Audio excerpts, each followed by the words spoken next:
Students, आज के lecture में हम बहुत इम्पोर्टेंट टॉपिक स्टडी करने जा रहे हैं और उस टॉपिक का नाम है कैपेसिटर। स्टूडेंट, आपने कॉमन लाइफ में कैपेसिटर का नाम सुना होगा और आप इससे वाकिफ़ होंगे।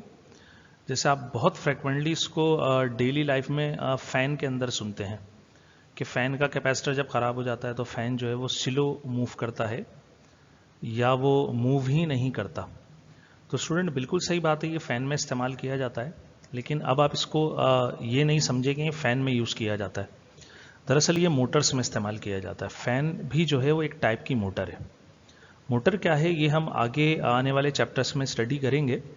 मुख्तसर बता देता हूँ, ये एक ऐसी डिवाइस है या मशीन है जो इलेक्ट्रिक एनर्जी लेती है और इलेक्ट्रिक एनर्जी को कन्वर्ट कर देती है मैकेनिकल एनर्जी में। स्टूडेंट, जब भी मैकेनिकल एनर्जी की बात आए तो आप समझ जाइएगा कि बात हो रही है किसकी। बात हो रही है काइनेटिक एनर्जी और पोटेंशियल एनर्जी की। जैसे फ़ैन के या हमारे पास जो पंप पर मोटर लगी होती है जो पानी सक करवाती है पंप से, अगर आप उसकी बात कर लें तो फिर आपने देखा होगा कि ये दोनों टाइप की मोटर जो हैं वो इलेक्ट्रिक एनर्जी लेती हैं और इलेक्ट्रिक एनर्जी लेने के बाद ठीक है मैकेनिकल एनर्जी काइनेटिक या पोटेंशियल में कन्वर्ट कर देती हैं। अब स्टूडेंट, कैपेसिटर यहाँ क्या काम करता है? जो आप देख रहे हैं कि कैपेसिटर हमने कहा, तो कैपेसिटर इसके नाम से ही आपको पता लग रहा होगा ये कैपेसिटी से है। ठीक है, अब कैपेसिटी क्या है? ठीक है, किसी चीज़ को जमा करना। तो स्टूडेंट, इसकी डेफिनेशन अगर हम देखें तो a device use to store electric charge और इलेक्ट्रिक एनर्जी। दरअसल ये इलेक्ट्रिक चार्ज या इलेक्ट्रिक एनर्जी को क्या करती है? स्टोर करती है। फिर उसका होता क्या है उससे? तो स्टूडेंट, ये इंस्टेंटेनियस पावर प्रोवाइड करती है। मतलब अगर 1 मिनट के लिए आप सोच लें कि फ़ैन के अंदर या मोटर के अंदर कैपेसिटर नहीं है, फिर क्या होगा? तो स्टूडेंट, अगर बिल्कुल सिरे से ही कैपेसिटर ना लगाया जाए, डायरेक्ट कनेक्शन कर दिया जाए, तो आपका जो मोटर होती है उसमें फ़ैन या आप इलेक्ट्रिक पंप वाली मोटर को ले लें, ठीक है, तो ये स्टार्ट ही नहीं होगा। तो फिर स्टार्ट कैसे करेंगे हम इसको? तो हम इसको स्टार्ट करने के लिए एक झटका देंगे, एक जर्क देंगे। ठीक है, वो जर्क देने का काम कौन करता है? कैपेसिटर करता है। मतलब कैपेसिटर एनर्जी स्टोर करता है और एकदम से इंस्टेंटेनियस पावर क्या करता है? प्रोवाइड कर देता है डिवाइस को। अच्छा, ये आगे बढ़ते हैं। कंसिस्ट करता है, अगर हम इसकी बात करें, इसकी कंस्ट्रक्शन की, consist on 2 plate separated by an insulating material. मतलब ये 2 प्लेट पे कंसिस्ट करता है। आगे इसको मजीद देखेंगे किस तरह का दिखता है ये। जो 2 मटेरियल इंसुलेटिंग प्लेट्स पर होता है और इंसुलेटिंग मटेरियल से उनको सेपरेट कर दिया जाता है। एग्जाम्पल्स में अगर देखें कैपेसिटर कहाँ यूज़ होता है, तो मैंने कहा यूज़ इन मोटर्स। दूसरा यूज़ भी बहुत इंटरेस्टिंग है स्टूडेंट्स, जैसे कैमरा। ठीक है, अब ये आपने देखा होगा कैमरे में, आप सोच रहे होंगे कहाँ पर कैपेसिटर है, तो कैमरे में फ्लैश प्रोवाइड करने के लिए क्या होता है? कैपेसिटर होता है। अगर मैं आपको एग्जांपल दूं और इसको एक्सप्लेन करूं डेली लाइफ से, तो स्टूडेंट आपने देखा होगा कि जब हम फ्लैश ऑन करते हैं कैमरे में, आइदर वो मोबाइल हो या कोई दूसरी, ठीक है, स्पेशली कैमरा ही हो जैसे DSLR वगैरह, तो स्टूडेंट फ्लैश एक इंस्टेंटेनियस आता है। मतलब एकदम से एक लाइट आती है फिर वो बंद हो जाती है। अब ये जो फ्लैश की लाइट होती है इतनी हैवी इंटेंसिटी की, ये दरअसल पीछे कौन प्रोवाइड करता है? कैपेसिटर। अब अगर मैं आपको मोबाइल की एग्जांपल दूं, तो आपने देखा होगा कि जब मोबाइल की बैटरी डाउन हो जाती है तो फिर फ्लैश वर्क नहीं करता मोबाइल के अंदर। उसकी वजह यही है कि जो उसके अंदर LED लगी होती है जो फ्लैश प्रोवाइड करती है, वो फ्लैश वो कहाँ से प्रोवाइड करती है? एनर्जी लेती है वो बैटरी से। तो कैपेसिटर जब अपना चार्ज स्टोर करता है तो वो कहाँ से एनर्जी लेता है? वो एनर्जी लेता है बैटरी से। अब बैटरी इतनी डाउन हो गई कि उसके पास इनफ एनर्जी नहीं है इलेक्ट्रिक, तो इसलिए फ्लैश वर्क नहीं करता। अगर 2-3 बार फ्लैश वर्क करेगा तो बैटरी बिल्कुल डाउन हो जाएगी और आपका मोबाइल क्या हो जाएगा? ऑफ मोड में चला जाएगा। तो स्टूडेंट, ये फ्लैश देने के लिए भी हम क्या, अब देखा होगा आपने इंस्टेंटेनियस है, जैसे मैंने पहले कहा कि वो कंटिन्यू आपकी LED लाइट ऑन नहीं रहती, बल्कि एकदम से ऑन होती है, एक इंटेंस लाइट प्रोवाइड करती है, फिर क्या हो जाती है? बंद हो जाती है। स्टूडेंट, आगे बढ़ते हैं। ये तो डेफिनेशन और कुछ एग्जांपल्स थी। अगर हम आगे बात करें कैपेसिटर इक्वेशन, मतलब हमने जो डेफिनेशन में देखा वही देखा है, कैपेसिटर चार्ज जमा कर रहा है। अब स्टूडेंट, अगर कैपेसिटर चार्ज जमा करता है, या चार्ज स्टोर करता है, तो फिर वो चार्ज जो स्टोर करता है वो कैसे करता है, मतलब किस पर डिपेंड करता है, तो वो हम कैपेसिटर इक्वेशन में देखेंगे। स्टूडेंट आप देख सकते हैं हमने यहाँ पर लिखा क्या, जैसे charge store in capacitor is directly proportional to the potential difference applied. Student में याद होगा आपको, मैंने आपको एग्जांपल दी थी पोटेंशियल डिफरेंस याद रखने की। दरअसल पोटेंशियल क्या है, पोटेंशियल डिफरेंस आप यूँ समझ लीजिए वो किक है। जैसे कोई फुटबॉलर या कोई भी प्लेयर बॉल को जो किक देता है, वो किक क्या कहलाती है, पोटेंशियल कहलाता है। फिर उसकी वजह से उसके अंदर वेलोसिटी आ जाती है, वो बॉल क्या करती है, मूव करती है। उसका मूव करना क्या कहलाता है, करंट। ठीक, अब ये किक बैटरी किस पे अप्लाई करती है, चार्ज पे। तो जितनी ज़्यादा, यहाँ वही बात कर रहे हैं, charge store in capacitor is directly proportional to the potential applied. मतलब जितना ज़्यादा पोटेंशियल अप्लाई किया जाएगा उतना ही ज़्यादा क्या स्टोर हो जाएगा, चार्ज। फिर हम इसको डिस्क्राइब करने में ऐसे बोल सकते हैं कि if Q is the amount of charge stored on each of the conductor of capacitor। अगर कैपेसिटर की एक प्लेट के ऊपर, सपोज कर लीजिए स्टूडेंट, जैसे ये कैपेसिटर की प्लेट है, ठीक, और इस प्लेट के ऊपर जो हमारे पास चार्ज स्टोर हुआ है वो कितना हुआ है, वो हुआ है प्लस पॉजिटिव चार्ज स्टोर हुआ इसके ऊपर, क्योंकि हमने इसको किससे कनेक्ट करा, सपोज कर लीजिए हमने इसको पॉजिटिव प्लेट से, पॉजिटिव टर्मिनल से बैटरी के कनेक्ट करा। और एक और प्लेट है हमारे पास यहाँ पर, और इसके ऊपर जो चार्ज स्टोर हुआ है वो कौन सा हुआ है, नेगेटिव स्टोर हुआ है, क्योंकि हमने इसको किससे कनेक्ट करा, नेगेटिव टर्मिनल से कनेक्ट करा। तो वो कह रहे हैं if Q is the amount of charge store on each of the conductor of capacitor when potential applied, potential difference V is applied. मतलब V अगर अप्लाई किया जाए पोटेंशियल डिफरेंस, तो चार्ज कितना स्टोर होता है, Q स्टोर होता है। और ये डायरेक्टली रिलेट करता है, तो अगली इक्वेशन में बताया Q is directly proportional to, Q directly proportional है किसके, V से। और अगर हम प्रोपोर्शनलिटी साइन को रिमूव करते हैं स्टूडेंट, तो क्या आता है, इक्वल का साइन आता है, ठीक है। और इक्वल के साइन के बाद एक कांस्टेंट आता है, तो यहाँ कांस्टेंट को किससे शो किया गया है, C से। अब C बताते हैं क्या है, where C is the constant of proportionality and is called capacitance of capacitor. ये दरअसल क्या है, कैपेसिटेंस है किसकी, कैपेसिटर की। ये मैं आपको रिमूव करके यहाँ दिखाता हूँ, ये क्या है, ठीक है, कैपेसिटेंस कहलाती है। अब कैपेसिटेंस समझ लें, गुंजाइश, ठीक है। एक कैपेसिटर यूँ समझ लें कि एक बकेट है, ठीक है, एक पानी की बाल्टी है, और उसके अंदर जो पानी जमा हो रहा है वो चार्ज है, और उस बाल्टी को आप क्या समझेंगे, ठीक है, वो कैपेसिटर है। अब अगर आपने बाल्टी को कैपेसिटर समझा और उसके अंदर जमा होने वाला चार्ज जो है, ठीक है, पानी जो है वो चार्ज है, तो अब गौर कीजिए उस बाल्टी की कोई ना कोई कैपेसिटी होगी जो यहाँ पर आपको बताई जा रही है। उस बाल्टी की क्या होगी, कोई ना कोई कैपेसिटी होगी, जिसको हम क्या बोल रहे हैं, कैपेसिटेंस बोल रहे हैं उस कैपेसिटर की। मतलब जितना चार्ज वो जमा कर सकता है, सलाहियत रखता है, एबिलिटी रखता है, कैपेबिलिटी रखता है स्टोर करने की, वो डिपेंड करेगा उसकी कैपेसिटी कितनी है। जैसे अगर आप किसी बकेट की बात करें स्टूडेंट्स, तो बकेट फिर क्या हो सकती है, जैसे अगर मैं यहाँ बकेट बनाऊं, तो एक आपके पास बकेट है ये, और वाटर स्टोर कर रही है, ठीक है, तो इसका कोई साइज है, मतलब इसकी लेंथ है, विड्थ है, डाया है। इसी तरह अगर आप एक छोटी बकेट लेंगे, तो फिर अगर मैं आपसे पूछूं इस बकेट को आप कैपेसिटर समझ लें, और इसमें जमा होने वाला पानी आप क्या समझ लें, उसकी कैपेसिटेंस समझ लें, तो फिर इन दोनों में कैपेसिटी पानी स्टोर करने की, वाटर स्टोर करने की, किसकी ज़्यादा होगी। तो आपका आंसर ये होना चाहिए कि जिसका साइज़ डायमेंशन क्या है, ज़्यादा है, और जिसका साइज़ डायमेंशन कम है उसकी कैपेसिटी क्या होगी, कम होगी। बिल्कुल इसी तरह होता है, कैपेसिटर की ख़ास गुंजाइश होती है। ऐसा नहीं होता कि आप उसका पोटेंशियल, जैसे यहाँ पर हमने कहा पोटेंशियल से डायरेक्टली रिलेट करता है, पोटेंशियल बढ़ाते चले जाएं तो चार्ज भी उसके अंदर जमा ही होता चला जाएगा, ऐसा नहीं होगा। जब उसकी कैपेसिटी के इक्वल वो आ जाएगा, जिसको हमने क्या कहा, कैपेसिटेंस C कहा, तो फिर उसके बाद चार्ज स्टोर नहीं होगा स्टूडेंट्स, ठीक है। बिल्कुल ऐसे मिसाल ले लें कि ये बाल्टी भी जब भर जाएगी तो फिर पानी इसके अंदर मज़ीद नहीं आएगा, वो ओवरफ्लो करके बाहर की तरफ गिर जाएगा। बिल्कुल यही सिनेरियो होता है किसके अंदर स्टूडेंट्स, कि कैपेसिटर में। कि कैपेसिटर की जो गुंजाइश होती है उसके मुताबिक अगर आप पोटेंशियल अप्लाई करेंगे तो एक मैक्सिमम अमाउंट चार्ज का जमा होगा, और वो बताता कौन है, वो सी बताता है कि वो कितना चार्ज स्टोर कर सकता है। तो अगली बात हम यही करेंगे, कैपेसिटेंस क्या है। Capacitance of the capacitor is defined as capability of a capacitor to store charge. ये किसी कैपेसिटर की सलाहियत है, ठीक है, कि वो कितना चार्ज स्टोर कर सकता है। अभी स्टूडेंट ये बात नहीं कर रही कि डिपेंड किस पे करती है।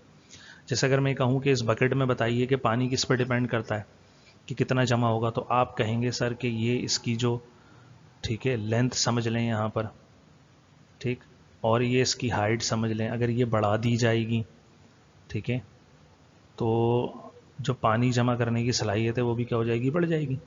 मतलब आपने लेंथ और हाइट से क्या करा, इसको रिलेट करा, ठीक है। या आप यूँ बोलें कि इस बकेट के सरकमफेरेंस है और इसका जो हाइट है उससे आपने इसकी वाटर स्टोर करने की जो एबिलिटी है उसको आपने क्या कर दिया, ठीक है, रिलेट करा। तो हम अभी ये डिस्कस नहीं कर रहे स्टूडेंट के कैपेसिटी जो होती है, कैपेसिटेंस जो होती है चार्ज स्टोर करने की, किस पर डिपेंड करती है, ठीक है। बस हम ये बात कर रहे हैं कि जितना चार्ज वो जमा करता है उसी को क्या बोलते हैं, उसकी सलाहियत को क्या बोलते हैं, कैपेसिटेंस बोलते हैं। इसको आगे देखेंगे अभी आने वाली स्लाइड्स में। और ये भी बोल सकते हैं, if it is the ratio of the charge on one of the conductor to the potential difference between the conductors. बोल रहे हैं ये रेशो है। अब ये रेशो कैसे निकाली स्टूडेंट, ये जो दूसरी डेफिनेशन है आप समझ गए होंगे, ठीक है, कि ये हमने इस फॉर्मूले से की है। अगर मैं यहाँ पर फॉर्मूले को थोड़ा सा मॉडिफाई करूँ तो ये आपके पास फॉर्मूला आ गया कैपेसिटेंस का, क्या देख सकते हैं आप, ये आ गया C इक्वल टू Q/V। अब इसके अंदर अगर गौर से देखें तो इसी V को हमने डिवाइड करवाया लेफ्ट पे ले जाके, तो ये आ गया Q/V के इक्वल आ गया। और इसी फॉर्मूले को रीड करा, ये रेशो है किसकी, charge on one of the conductor to the potential difference between the conductor. मतलब चार्ज किसी एक कंडक्टर पर या प्लेट पर और पोटेंशियल डिफरेंस जो अप्लाई किया उन दोनों की रेशो का नाम कैपेसिटेंस है, अकॉर्डिंग टू दिस फॉर्मूला। आगे बढ़ते हैं स्टूडेंट। और अब हमारे पास एक स्पेशल टाइप ऑफ कैपेसिटर है जो हमारे कोर्स में कवर किया गया, उसका नाम है पैरेलल प्लेट कैपेसिटर। स्टूडेंट इस कैपेसिटर के नाम से ही आप समझ गए होंगे कि पैरेलल प्लेट कैपेसिटर कैसा होना चाहिए। ये कंसिस्ट करेगा स्टूडेंट किसके ऊपर, ठीक है, दो पैरेलल प्लेट्स के ऊपर क्या करेगा, ये कंसिस्ट करेगा। तो ये आपके पास पैरेलल प्लेट कैपेसिटर की क्या है, डायग्राम है। स्टूडेंट अगर आप गौर करें तो ये पैरेलल प्लेट कैपेसिटर की जो डायग्राम आपको नज़र आ रही है, इसके अंदर ये दो पैरेलल प्लेट्स हैं, ठीक। एक को कनेक्ट किया गया पॉजिटिव टर्मिनल से बैटरी के जिसका पोटेंशियल V है, और एक को कनेक्ट किया गया नेगेटिव टर्मिनल से बैटरी के, ठीक, और बीच में कोई इंसुलेटिंग मटेरियल डाल दिया। उस इंसुलेटिंग मटेरियल को डाई इलेक्ट्रिक कहा जाता है, ठीक। अब ये डाई इलेक्ट्रिक कोई मीडियम मटेरियल हो सकता है, और अगर कुछ नहीं होता तो फिर यहाँ क्या होती है, एयर होती है स्टूडेंट। तो हम दोनों केस स्टडी करेंगे कि जब दरमियान में एयर हो और एयर के अलावा कोई डाई इलेक्ट्रिक मीडियम हो। डाई इलेक्ट्रिक मीडियम एक इंसुलेटिंग मटेरियल होता है। इंसुलेटिंग मटेरियल मतलब कोई भी आपके पास रबर, वुड, पेपर, प्लास्टिक वगैरह जिनसे इलेक्ट्रिसिटी पास नहीं होती। और ये जो साइड में है स्टूडेंट, ये है कैपेसिटर की सिंबल, और इसको हम बोलते हैं सर्किट सिंबल। जैसे अगर मैं आपको कहूँ बताइए कि वाटर का फॉर्मूला, तो आप कहेंगे H2O, लेकिन अगर मैं ये कहूँ आपको WaTer,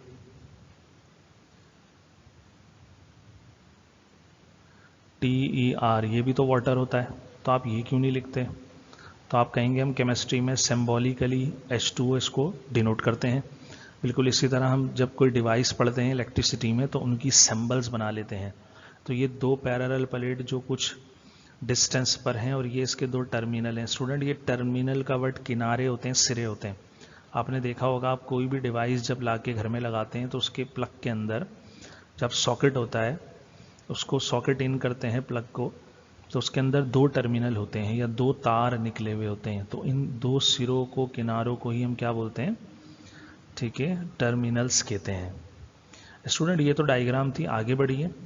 आगे अब हमें क्या करना है, हमें दरअसल इसकी कंस्ट्रक्शन पहले डिस्कस करनी है। तो कंस्ट्रक्शन में आपको दिख रहा होगा कि कंस्ट्रक्शन में ये parallel parallel capacitor is very common and convenient type of capacitor, consist on two parallel plates each of area A separated by a small distance d as shown in figure।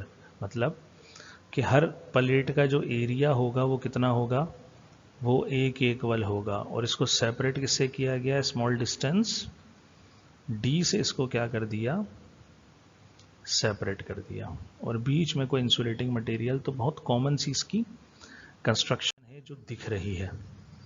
अब हमारा जो असल मकसद है student वो है इसकी capacitance मालूम करना, मतलब कि पैरेलल प्लेट कैपेसिटर की कैपेसिटेंस का फॉर्मूला क्या होता है। ठीक, आप कहेंगे कि फॉर्मूला तो सर अभी आपने ये पढ़ाया था, C is equals to Q over V। बिल्कुल ये फॉर्मूला है, लेकिन हम ऐसा फॉर्मूला बनाना चाह रहे हैं जो फिजिकल डायमेंशंस पर डिपेंड करे, जैसे प्लेट का एरिया या डिस्टेंस बिटवीन द प्लेट्स, इन चीज़ों पर डिपेंड करे। तो इसी फॉर्मूले को मॉडिफाई करेंगे। तो हम कंसीडर कर लेते हैं स्टूडेंट्स, कंसीडर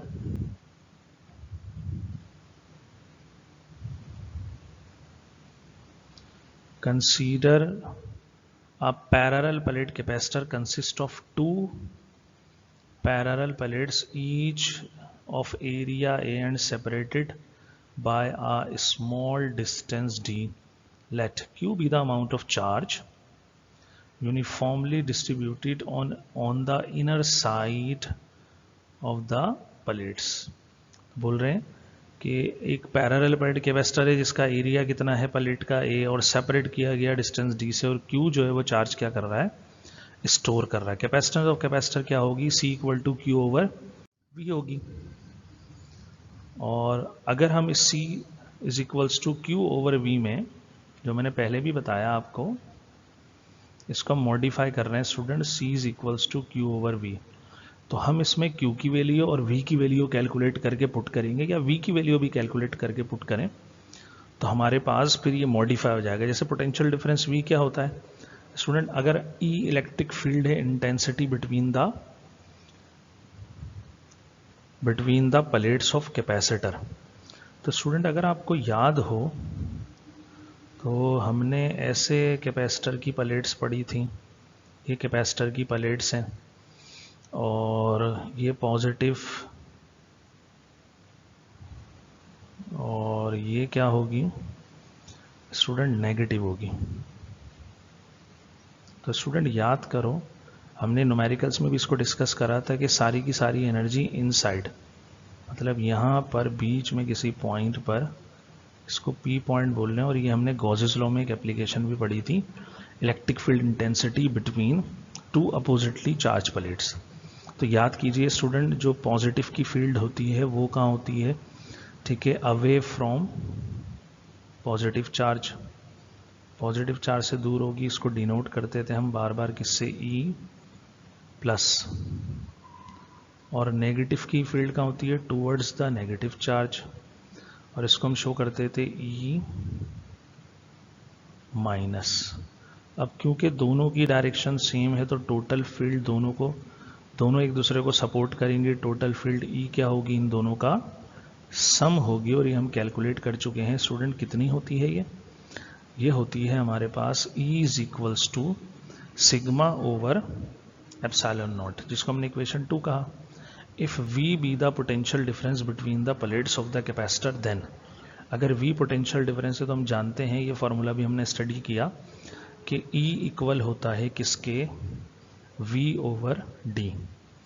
तो V आएगा ED। अगर इस इक्वेशन 2 से हम E की वैल्यू यहाँ पर पुट कर दें फ्रॉम इक्वेशन 2, तो E की जगह मैंने सिग्मा बाय एप्सिलॉन नॉट लिखा, D अपनी जगह पर है जैसे था। ये E की वैल्यू हमने यहाँ क्या कर दी स्टूडेंट्स, पुट कर दी, कहाँ से, फ्रॉम इक्वेशन 2 से, जो सिग्मा बाय एप्सिलॉन नॉट है। अब अगर आगे बढ़ें तो for charge Q on the each plate, charge Q कैसा आ सकता है, यह आ सकता है चार्ज डेंसिटी से, ये भी पढ़ा था हमने, ठीक है, charge density of parallel plate of capacitor, then according to the definition of charge density, तो ये सिग्मा इक्वल होता है स्टूडेंट Q बाय ए। अगर Q कैलकुलेट करना है तो फिर क्या होगा, ये A इधर आकर क्या हो जाएगा, मल्टीप्लाई हो जाएगा, तो Q की वैल्यू आएगी सिग्मा A के इक्वल। और अगर सब्स्टिट्यूट कर दें V और Q की value from equation 4 and 3 in equation 1, तो स्टूडेंट हमारे पास C इक्वल आएगा, ये हमारे पास ऊपर था, C का फॉर्मूला कुछ ऐसे था, दोबारा लिख देता हूँ, ये था Q ओवर V, तो ऊपर Q की वैल्यू सिग्मा A आ गई यहाँ पर ये, और नीचे हमारे पास V की वैल्यू आ गई जो हमने अभी कैलकुलेट की थी। अब यहाँ क्या होगा, अगर हम नेक्स्ट स्टेप में देखें तो नेक्स्ट स्टेप में हमने डिनोमिनेटर वैल्यू को ऊपर ला के इन्वर्स करा, ठीक, तो सिग्मा और सिग्मा क्या हो गया स्टूडेंट्स, ये दोनों एक दूसरे से कैंसिल हो जाएंगे, तो फाइनल एक्सप्रेशन आएगा, ठीक है, epsilon not A over D। बहुत इंपॉर्टेंट एक एक्सप्रेशन आया epsilon not A over D। पहले कैपेसिटेंस का फॉर्मूला कुछ इस तरह का था जो यहाँ दिख रहा है आपको students, C is equals to Q over V। अब जो फॉर्मूला आ रहा है वो आ रहा है sigma epsilon not A over D, मतलब आपकी जो कैपेसिटेंस है यहाँ पर मेंशन करता हूँ, C इक्वल आया epsilon not A over D। तो स्टूडेंट गौर कीजिए, ये C डायरेक्टली रिलेट कर रहा है A से, इन्वर्सली रिलेट कर रहा है किससे, D से। प्लेट का एरिया बढ़ा दें और डिस्टेंस क्या कर दें, कम कर दें, दोनों सूरतों में कैपेसिटेंस क्या हो जाएगी, बढ़ जाएगी। कैपेसिटेंस बढ़ानी है तो डिस्टेंस बिटवीन द प्लेट्स क्या करेंगे, कम, और एरिया क्या करेंगे, बढ़ाएंगे। प्लेट का एरिया बढ़ाएंगे तो स्टूडेंट ये मेटल की बनी होती है, एक्सपेंसिव पड़ेंगी हमें, मतलब हमारा जो कैपेसिटर बन के सामने बाहर आएगा वो कॉस्टली हो जाएगा, और फिर उसकी डायमेंशन भी बढ़ेंगी, तो लार्ज इन साइज हो जाएगा। हाँ, डिस्टेंस अगर कम कर दें तो ये ज़रा हमारे लिए इकोनॉमिकल रहेगा, मतलब प्लेट का डिस्टेंस आप कम कर दें, लेकिन इसकी भी लिमिट होगी, आप बहुत मिनिमम पे जाके फिर मज़ीद कम नहीं कर सकते, मतलब इन दोनों की लिमिटेशन है। अगर मैं एरिया बढ़ाता हूँ कैपेसिटेंस बढ़ेगी, डिस्टेंस कम करता हूँ कैपेसिटेंस बढ़ती है, लेकिन एरिया बढ़ाने से मेरी कॉस्ट बढ़ जाएगी, और डिस्टेंस कम करने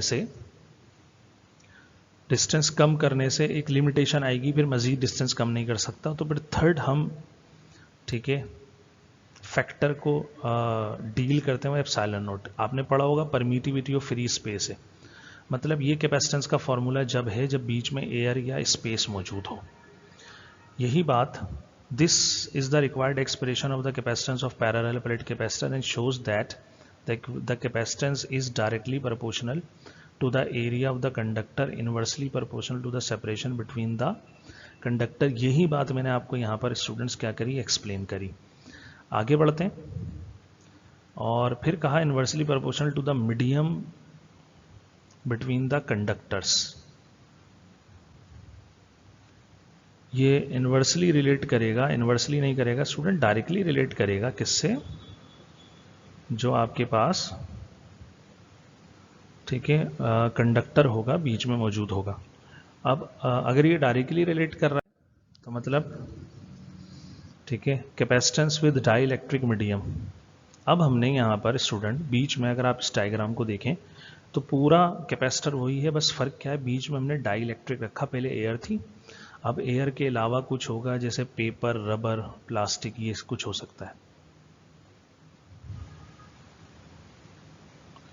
अगर ये होगा तो सिर्फ इससे क्या फर्क पड़ेगा, जैसे पेपर है बीच में,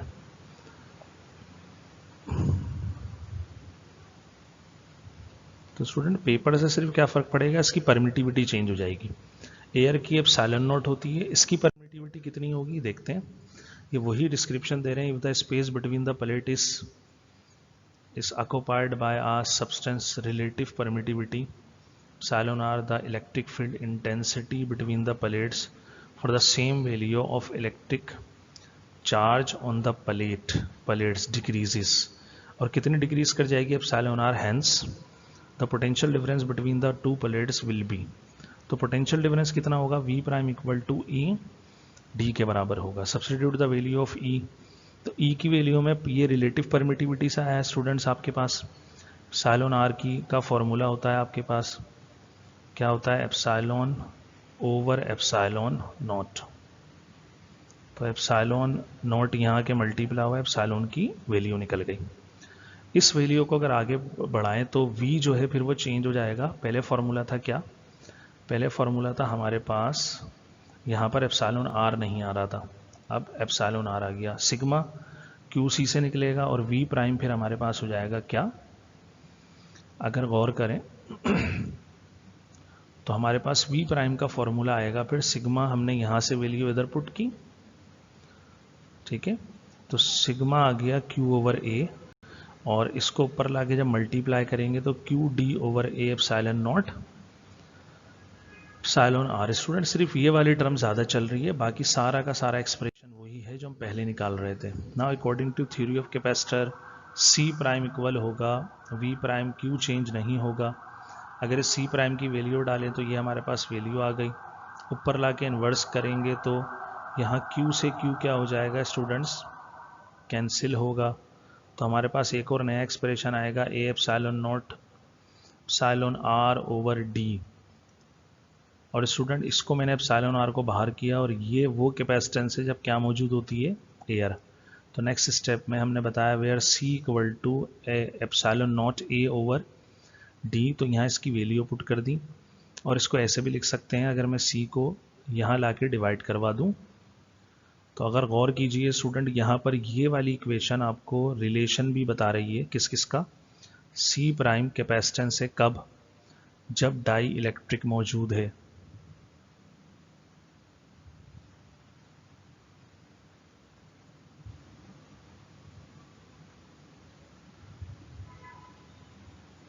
और एप्सिलॉन आर अपनी जगह पर,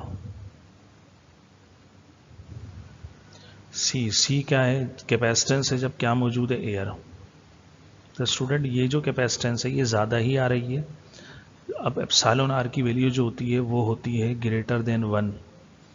अगर यहाँ पर आप ग्रेटर देन 1 पुट करेंगे और एयर वाले कैपेसिटर की कैपेसिटेंस से मल्टीप्लाई करेंगे तो डाई इलेक्ट्रिक वाले कैपेसिटर की कैपेसिटेंस स्टूडेंट क्या आएगी, ज़्यादा आएगी, जो इन्होंने नीचे भी लिखा है इक्वेशन अब shows in the presence of dielectric slab the capacitance of the capacitor increases by factor epsilon r which is called the dielectric constant और relative, ठीक है, डाइलेक्ट्रिक कहलाता है ऑफ द सब्सटेंस।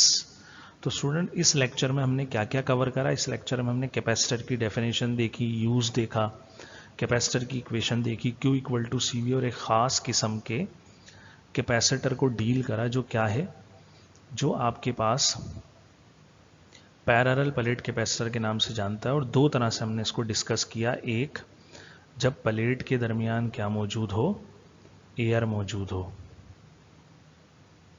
तो फॉर्मूले में क्या दिखा, सी हमारे पास आया epsilon not a over D के बराबर, और एक हमने कब पढ़ा, जब डाई इलेक्ट्रिक हो,